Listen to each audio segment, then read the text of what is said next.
Hello guys, welcome to Mittal law lectures. जैसे कि हमारा सब्जेक्ट चल रहा था legal and constitutional history of India, और इस सब्जेक्ट में आज का हमारा टॉपिक होगा explain the judicial reforms of Lord William Bentinck. कि लॉर्ड विलियम बेंटिक ने कौन कौन से जुडिशियल रिफॉर्म्स लाए थे। इस टॉपिक के बारे में आज हम डिस्कस करेंगे इस वीडियो में। Lord Bentinck became Governor General of India in July 1828 and continued up to 1835। तो जो लॉर्ड विलियम बेंटिक थे वो गवर्नर जनरल बने इंडिया के जुलाई 1828 ईस्वी में, और वो लगातार गवर्नर जनरल रहे इंडिया के 1835 ईस्वी तक। He reformed the judicial administration to great extent. तो जो गवर्नर जनरल विलियम बेंटिक थे, उन्होंने काफी जुडिशियल एडमिनिस्ट्रेशन के लिए रिफॉर्म्स लाए, काफी सुधार किया। And due to this he remained second to Lord Cornwallis, जिसकी वजह से वो लॉर्ड कॉर्नवालिस के बाद उनका नाम गिना जाता है। As soon has he become the governor general, he diverted his concentration for providing a better balanced judicial administration।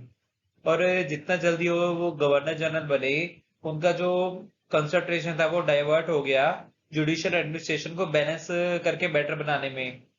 He reformed it in 3 stages. तो उन्होंने 3 स्टेजेस में जुडिशियल एडमिनिस्ट्रेशन को रिफॉर्म करना चाहा, रिफॉर्म किया। सबसे पहले स्टेज को है 1829 की स्टेज, सेकंड स्टेज है 1831 की, और थर्ड स्टेज है 1832 की। सबसे पहले हम बात करेंगे उन रिफॉर्म्स की जो 1829 के जरिए लाए गए। Reforms of the year 1829। Following improvements and changes were made in the judicial administration by the first judicial reforms plan of Lord William Bentinck। तो काफी इंप्रूवमेंट्स और चेंजेस लाए गए जुडिशियल एडमिनिस्ट्रेशन में, जो फर्स्ट जुडिशियल रिफॉर्म्स प्लान था Lord William Bentinck का, इसके जरिए। इसमें सबसे पहला हमारा रिफॉर्म है अबोलिशन ऑफ सर्किट कोर्ट्स। तो जो सर्किट कोर्ट्स थी उनको अबोलिश कर दिया गया under judicial plan of 1790। The circuit courts were established by Lord Cornwallis. तो लॉर्ड कॉर्नवालिस के द्वारा जुडिशियल प्लान जो उनका था 1790 ईस्वी का, उनके द्वारा इस जुडिशियल प्लान के जरिए सर्किट कोर्ट्स को एस्टेब्लिश किया गया था। These circuit courts were abolished by Lord William Bentinck under this plan। तो लॉर्ड विलियम बेंटिक ने 1829 के प्लान के जरिए सर्किट कोर्ट्स को अबॉलिश कर दिया। It was a thought of Lord William Bentinck that later on the functions of these circuit courts were transferred to provincial courts of appeal by Lord Cornwallis। तो यहाँ पे ये भी बताया गया है कि जो लॉर्ड विलियम बेंटिक थे, उन्होंने ये सोचा बाद में कि जो फंक्शंस है सर्किट कोर्ट्स के, उनको ट्रांसफर कर दिया जाए प्रोविंशियल कोर्ट्स ऑफ अपील को। They failed to hold the responsibility of appellate court and became rest houses। तो जो रिस्पॉन्सिबिलिटीज वगैरह उनको दी गई थी एपिलेट एज एपिलेट कोर्ट की, कोर्ट्स ऑफ प्रोविंशियल कोर्ट्स को, तो वो फेल हो गए, उससे रिस्पॉन्सिबिलिटीज को होल्डर नहीं कर पाए, और जो बाकी के हाउसेस थे वो भी रिस्पॉन्सिबिलिटीज को होल्डर नहीं कर पाए। सेकंड इसमें हम बात करेंगे, सेकंड इसमें रिफॉर्म दिया गया है judicial functions to revenue commissioners. कि जो जुडिशियल फंक्शंस वगैरह थे वो रेवेन्यू कमिश्नर्स को दे दिए गए, डेलीगेट कर दिए गए। Under the judicial reforms plan of year 1829 the presidency of Bengal was divided into 20 divisions. तो जो जुडिशियल रिफॉर्म प्लान था 1829 ईस्वी का, तो इस प्लान में, इस रिफॉर्म में जो प्रेसिडेंसी थी बंगाल, उसको 20 डिविजन्स में बांट दिया गया, डिवाइड कर दिया गया। और and a revenue commissioner was appointed in each division. हर एक डिवीजन में 20 के 20 डिवीजन में रेवेन्यू कमिश्नर को अपॉइंट कर दिया गया। फंक्शंस ऑफ द जजेस of circuit court were to be performed by these commissioners. तो जो सर्किट कोर्ट के जजेस के फंक्शंस वगैरह थे वो परफॉर्म किए जाने लगे इन रेवेन्यू कमिश्नर्स के द्वारा। Double control was over this commissioners. Commissioners के पास डबल कंट्रोल था in case of performing the duties of circuit court under सदर निजामत अदालत। जब तो सर्किट कोर्ट की ड्यूटीज को परफॉर्म करना था, तो वो सदर निजामत अदालत में ड्यूटीज वगैरह परफॉर्म कर रहे थे। And for the revenue functions under the सदर बोर्ड ऑफ रेवेन्यू। और जब रेवेन्यू फंक्शंस की बात आती थी तो वो सदर बोर्ड ऑफ रेवेन्यू के अंडर अपनी ड्यूटीज को परफॉर्म कर रहे थे रेवेन्यू कमिश्नर्स। अब हम बात करेंगे थर्ड रिफॉर्म के बारे में। थर्ड रिफॉर्म 1829 का third reform, enhancement of powers of magistrate. कि जो मैजिस्ट्रेट की पावर्स थी उनको इनहेंस कर दिया गया, बढ़ा दिया गया।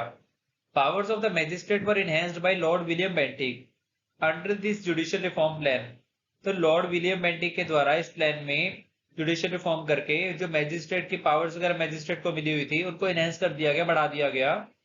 The sentencing power of the magistrate was extended to 2 years imprisonment.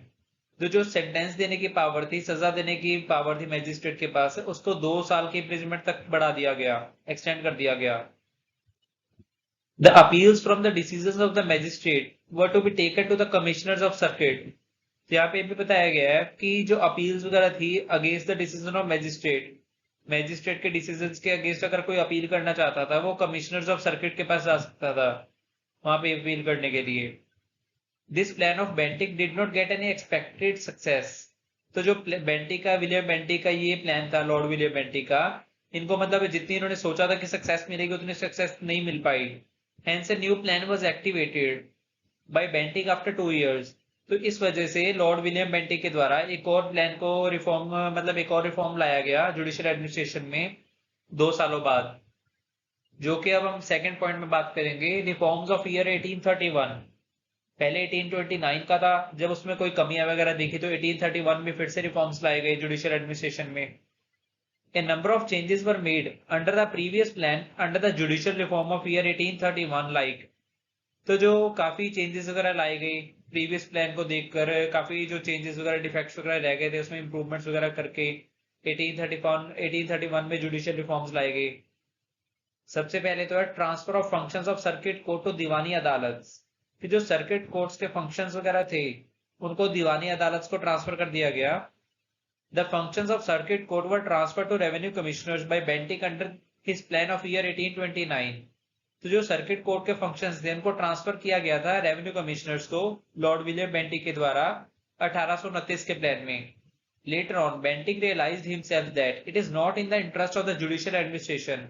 But बाद में लॉर्ड विलियम बेंटिक ने ये रियलाइज किया कि जो मतलब ये जुडिशियल एडमिनिस्ट्रेशन के इंटरेस्ट में नहीं है, जुडिशियल एडमिनिस्ट्रेशन के हित में नहीं है कि रेवेन्यू कमिश्नर्स को फंक्शंस वगैरह ऑपरेट के लिए दिए जाए, ट्रांसफर किए जाए।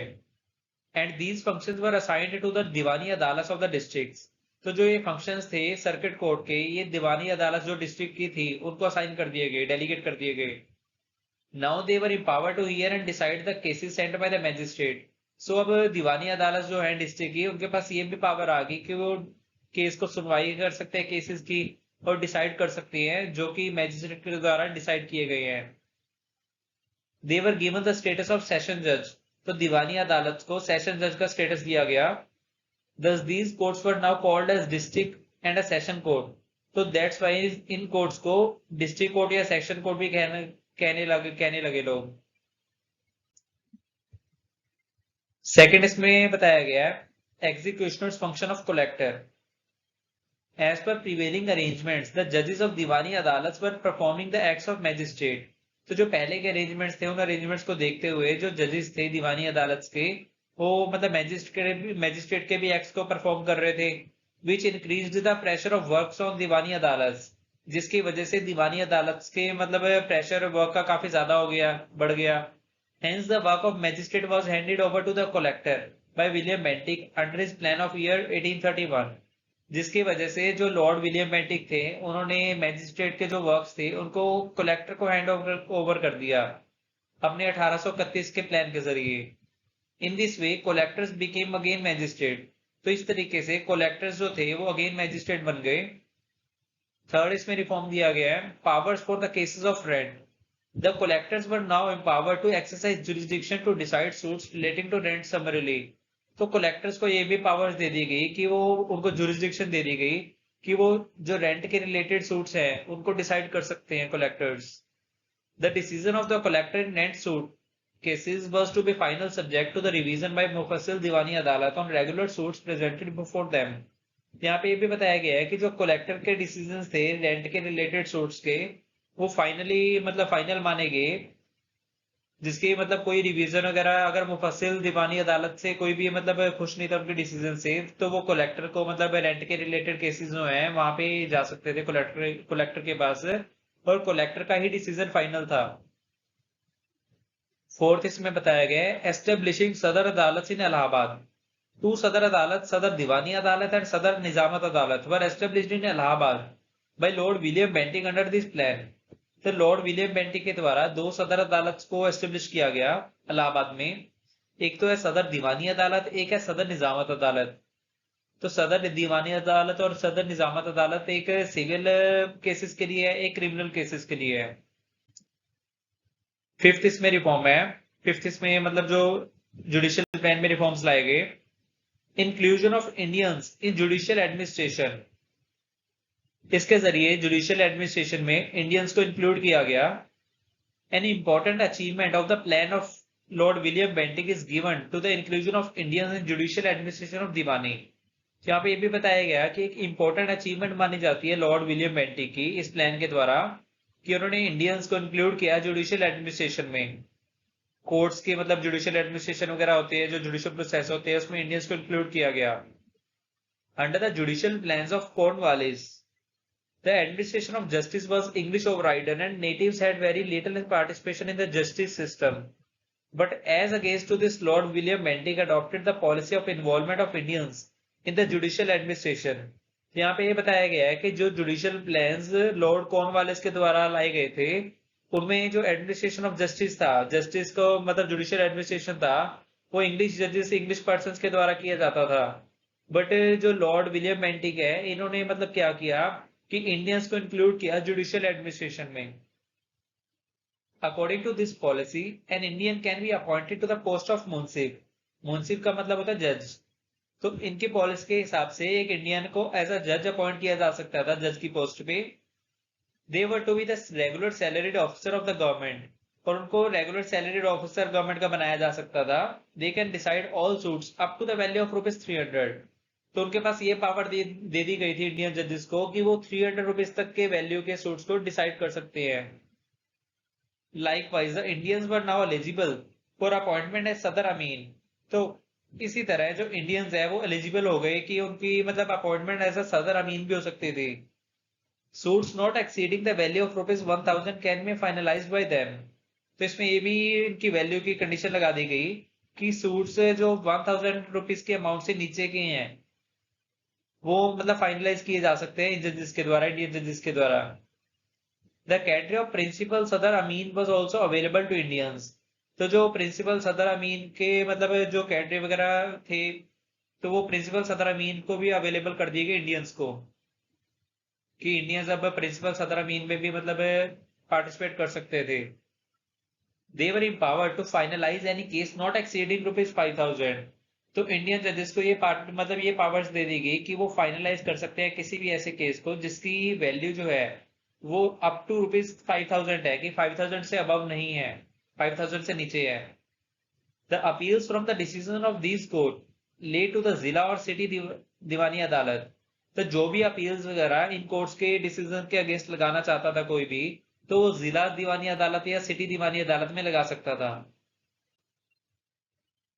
सिक्स्थ इसमें रिफॉर्म की बात की गई है, abolishment of provincial courts of appeal and courts of registrar. तो अबॉलिश कर दिया गया प्रोविंशियल कोर्ट्स ऑफ अपील को और कोर्ट्स ऑफ रजिस्ट्रार को इस रिफॉर्म के जरिए। Provincial courts of appeal and courts of registrar were abolished by this plan. Now the zila and city diwani अदालत were empowered to hear appeals. तो अब जिला या सिटी दीवानी अदालत जो है उनको पावर दे दी गई अपील सुनने की, अपील्स को हियर करने की, अपील्स की सुनवाई करने की। Thus, the best efforts were made by Lord William Bentinck by his plan for reforms in judicial administration. तो इस वजह से हम ये कह सकते हैं कि बेस्ट एफर्ट्स वगैरह किए गए लॉर्ड विलियम बेंटिक के द्वारा उनके प्लान के जरिए, जो 1831 में लाया गया था, 1831 में, और उन्होंने काफी अच्छे रिफॉर्म्स लाए हैं जुडिशियल एडमिनिस्ट्रेशन में। However, it was also suffered from the defects. So to remove these defects, a new plan was designed in the year 1832.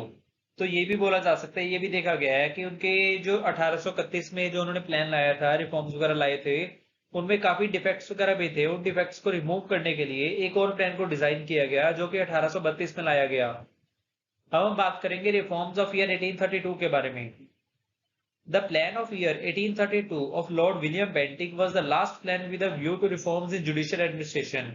तो जो लॉर्ड विलियम बेंटिक थे, उनका लास्ट प्लान था, जो कि 1832 ईस्वी में लाया गया था, कि जो जुडिशियल एडमिनिस्ट्रेशन में रिफॉर्म्स लाई जा सके, ये सोचकर। Following provisions were made in this plan in order to reform judicial administration. तो ये प्रोविजंस वगैरह बताई जा रही है इस प्लान के जरिए जो लाई गई है जुडिशियल एडमिनिस्ट्रेशन को रिफॉर्म करने के लिए। सबसे पहले तो है beginning of jury system. Lord William Bentinck was strongly having a strongly wish. यहाँ पे ये बताया गया है कि जो लॉर्ड विलियम बेंटिक थे उनकी मतलब काफी ज्यादा इच्छा to provide the assistance of reputed Indians to the Englishman and justices and officers engaged in दीवानी जुडिशियल एडमिनिस्ट्रेशन। तो जो लॉर्ड विलियम बेंटिक थे वो ये चाहते थे कि इंग्लिशमैन है, जस्टिसेस हैं या ऑफिसर्स हैं जो कि दीवानी जुडिशियल एडमिनिस्ट्रेशन से जुड़े हुए हैं, उनको इंडियंस की मतलब जो रेप्यूटेड इंडियंस हैं उनकी सहायता दी जाए। Provisions were made to forward the cases for examination. ये भी प्रोविजंस बनाई गई कि एग्जामिनेशन के लिए केसेस को फॉरवर्ड किया जाए to the jury by the Englishman justices, जिसका मतलब डिसाइड किया जाएगा इंग्लिशमैन जस्टिसेस के द्वारा जिस केसेस को। But the final decisions always vested with the जज of the court in all the cases. But जो फाइनल डिसीजंस होंगे वो हमेशा फाइनल डिसीजन देने की पावर कोर्ट के जजेस के पास ही रहेगी हर केसेस में। सेकंड इसमें रिफॉर्म लाया गया, सेकंड प्रोविजन दी गई इस रिफॉर्म की 1832 वाले रिफॉर्म की। Panchayat powers were delegated to English जजेस that they may refer any civil case for examination to panchayat. तो पावर्स इंग्लिश जजेस को दी गई जिससे जो इंग्लिश जजेस हैं ताकि वो सिविल केस को रेफर कर सके एग्जामिनेशन के लिए किसी पंचायत को। Panchayat has to find out the facts and report to the court. तो जो पंचायत है, पंचायत का ये काम था कि वो फैक्ट्स को फाइंड आउट करे और जो भी रिपोर्ट्स वगैरह बनाई है लास्ट में सब कुछ फैक्ट्स वगैरह देखकर वो रिपोर्ट कोर्ट को सबमिट करवाए। थर्ड इसमें बताई गई प्रोविजन असेसर्स। इंग्लिश जजेस may now employ the Indians as assessors. तो जो इंग्लिश जज, सबसे पहले तो असेसर्स का क्या मतलब है? असेसर्स का मतलब ये है कि कुछ पर्सन को मतलब एज अ कैलकुलेशन के लिए हेल्प पे रखना, जॉब पे रखना, एम्प्लॉयमेंट देना उनको। इंग्लिश जजेस may now employ the Indians as assessors. तो जो इंग्लिश जजेस थे उन्होंने इंडियंस को एम्प्लॉय करना स्टार्ट कर दिया, हायर करना स्टार्ट कर दिया कैलकुलेशन के मामले के लिए, कि जो भी कैलकुलेशन वगैरह करनी होती थी किसी टॉपिक पे, टैक्स वगैरह की कैलकुलेशन या किसी और चीजों की कैलकुलेशन वगैरह, उसके लिए इंडियंस को अपॉइंटमेंट किया जाने लगा, एम्प्लॉयमेंट किया जाने लगा इंडियंस को। इन एडिशन टू दिस, इसके अलावा the Indians may be members of the court for the assistance in cross examination of witnesses. और इसके अलावा जो मतलब एक तो उनको असेसर्स भी रखा जाने लगा इंडियंस को, उसके साथ साथ इंडियंस को मतलब कोर्ट्स का मेंबर भी बनाया जाने लगा ताकि वो असिस्टेंस, ताकि वो हेल्प कर सके क्रॉस एग्जामिनेशन जो विटनेसेस की करनी होती है उसको करने के लिए। Evaluation, as already stated that Lord William Bentinck was at second place after Lord Cornwallis in respect of reform in judicial administration। तो जैसे ऑलरेडी ऊपर बताया गया है कि जो लॉर्ड विलियम बेंटिक है वो सेकंड प्लेस पे हैं लॉर्ड कॉर्नवालिस के बाद, रिफॉर्म्स जो हैं जुडिशियल एडमिनिस्ट्रेशन के इस बारे में, रिफॉर्म्स के लिए। Although two efforts were made by William Bentinck, चाहे विलियम बेंटिक जो लॉर्ड विलियम बेंटिक है उनके द्वारा काफी ज्यादा एफर्ट्स किए गए हैं, रिफॉर्म्स को लाए गए हैं, जुडिशियल एडमिनिस्ट्रेशन को सुधार लाया गया। All the two efforts were made by the Lord William Bentinck in the reforms of judicial administration, but it was suffering from some defects। चाहे लॉर्ड विलियम बेंटिक के द्वारा काफी एफर्ट्स किए गए, रिफॉर्म जो लाए गए हैं जुडिशियल एडमिनिस्ट्रेशन में, बट इनके बावजूद भी कुछ काफी डिफेक्ट्स हैं जिससे अभी जुडिशियल एडमिनिस्ट्रेशन अभी भी जूझ रहा था।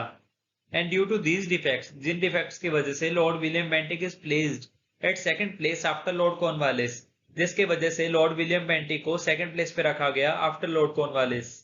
The defects of the plans of Bentinck and comparison of that with Cornwallis made be done under following heads। तो जो लॉर्ड विलियम बेंटिक के प्लान्स में डिफेक्ट्स थे और कॉर्नवालिस के प्लान्स के साथ जो कंपैरिजन किया गया उनको डिफेक्ट्स वगैरह को, तो उनको काफी फॉलोइंग हेड्स में बताया गया है।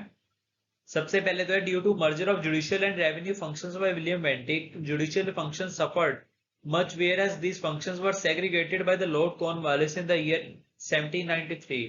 तो यहाँ पे ये बताया गया है कि जुडिशियल एंड रेवेन्यू फंक्शंस को विलियम बेंटिक लॉर्ड के द्वारा उनको मतलब मर्ज कर दिया गया, जो जुडिशियल फंक्शंस सफर वगैरह कर रहे थे जिसकी वजह से काफी ज्यादा। और जो लॉर्ड कॉर्नवालिस थे उन्होंने जुडिशियल एंड रेवेन्यू फंक्शंस को अलग अलग किया था 1793 के प्लान के जरिए। Finalization of the cases of rent and functions of magistrate were given to the collector, by which the collector became independent, by which the general public suffered so much। और Lord William Bentinck है उन्होंने क्या किया था कि finalise किया था cases जो रेंट के हैं या फंक्शंस वगैरह मैजिस्ट्रेट के हैं कि वो कलेक्टर को दे दिए गए, और कलेक्टर इसके लिए मतलब इंडिपेंडेंट हो गए कि कलेक्टर का डिसीजन ही फाइनल था, जिसकी वजह से जनरल पब्लिक को काफी ज्यादा सफर करना पड़ा। 1 to the reversal of the policies of Lord Cornwallis by Bentinck created dangers to the safety of general public। कि यहाँ पे ये भी बताया गया कि जो रिवर्सल वगैरह पॉलिसीज की गई हैं जो लॉर्ड कॉर्नवालिस के द्वारा बनाई गई थी वो लॉर्ड विलियम बेंटिक के दौरान को रिवर्स किया गया है, जिसकी वजह से काफी ज्यादा डेंजर क्रिएट हुआ जनरल पब्लिक की सेफ्टी को। Even after these defects, some significant qualities were there in the plans of Lord William Bentinck। In defects के बावजूद भी काफी ज्यादा क्वालिटीज हैं जो कि लॉर्ड विलियम बेंटिक के प्लान्स में देखी गई हैं। ड्यू टू एस्टेब्लिशमेंट ऑफ सदर दीवानी अदालत and Sadar Nizamat Adalat in Allahabad, the residents of North West Provinces became eligible to get justice at cheaper prices as they were not go to the Calcutta for the same. तो यहाँ पे ये भी बताया गया है कि सदर दीवानी अदालत और सदर निजामत अदालत जो इलाहाबाद में बनाई गई थी, एस्टेब्लिश की गई थी, उसकी वजह से जो नॉर्थ वेस्ट प्रोविंसेस के लोग थे, रहने वाले लोग थे, रेजिडेंट थे, वो एलिजिबल हुए, इनको भी मतलब न्याय मिलने लगा कम प्राइस पे, चीपर रेट्स पे, चीपर प्राइस पे उनको भी न्याय मिलने लगा, जिसकी वजह से उनको कैलकाता पहले जाना पड़ता था, तो कैलकाता जाने की जगह अब सदर दीवानी अदालत और सदर निजामत अदालत जो इलाहाबाद में बनी है उसी में उनको न्याय मिलने लगा। Inclusion of natives at various levels in the administration of justice by the William Bentinck। तो जो नेटिव्स को वेरियस लेवल्स जो हैं जुडिशियल एडमिनिस्ट्रेशन के, जस्टिस के, उसमें इंक्लूड किया गया नेटिव्स को विलियम बेंटिक के द्वारा। Whereas Lord Cornwallis always tried to keep the natives out of the administration of justice। बल्कि दूसरी साइड अगर हम बात करें, लॉर्ड कॉर्नवालिस जो हैं उन्होंने नेटिव्स को निवासियों को हमेशा एडमिनिस्ट्रेशन जो जस्टिस है, जुडिशियल एडमिनिस्ट्रेशन है, उससे दूर रखने की ट्राई की। बट लॉर्ड विलियम बेंटिक ने नेटिव्स को शामिल किया एडमिनिस्ट्रेशन ऑफ जस्टिस में, जुडिशियल एडमिनिस्ट्रेशन में। Okay guys, thank you for watching my video.